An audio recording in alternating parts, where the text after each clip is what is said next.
সাবেক প্রধানমন্ত্রী ও BNP chairperson Khaleda জিয়ার প্রয়াণে সরকার ঘোষিত ৩ দিনের রাষ্ট্রীয় কর্মসূচি শেষ হলেও থামেনি মানুষের শ্রদ্ধা জানানো। আর দলীয় ৭ দিনের শোক কর্মসূচির পঞ্চম দিনও নেতাকর্মী সহ সাধারণ মানুষ তার সমাধিতে শ্রদ্ধা জানাতে ভিড় করেন। ঘন কুয়াশা আর কনকনে শীত উপেক্ষা করে ভোর থেকেই বিভিন্ন এলাকা থেকে ছুটে আসেন মানুষ। সমাধিতে ফুল দিয়ে শ্রদ্ধা নিবেদন করছেন তারা। আবার অনেকে নীরবে দোয়া ও মোনাজাত করেন। প্রিয় নেত্রীর কবরের পাশে এসে কান্নায় ভেঙে পড়েন কেউ কেউ। বলছেন, গণতন্ত্র ও দেশের জন্য আজীবন সংগ্রাম করা খালেদা জিয়া মানুষের হৃদয়ে স্থায়ী আসন করে নিয়েছেন। এত ধৈর্যশীল ওনারে একটা নেত্রী হিসেবে বানাইছেন আল্লাহ তাআলা।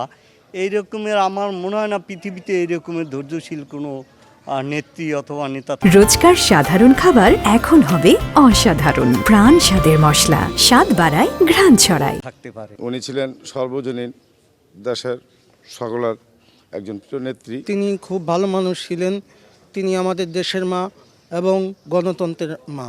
উনি একজন আপুসের নেত্রী।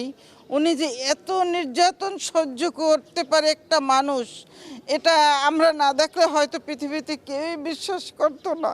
উনি অনেক স্যাক্রিফাইস করেছেন লাইফে। আশা করি উনি জান্নাতবাসী হোক।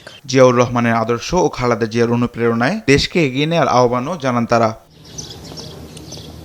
তামিম মাহবুব, দেশ টিভি, ঢাকা।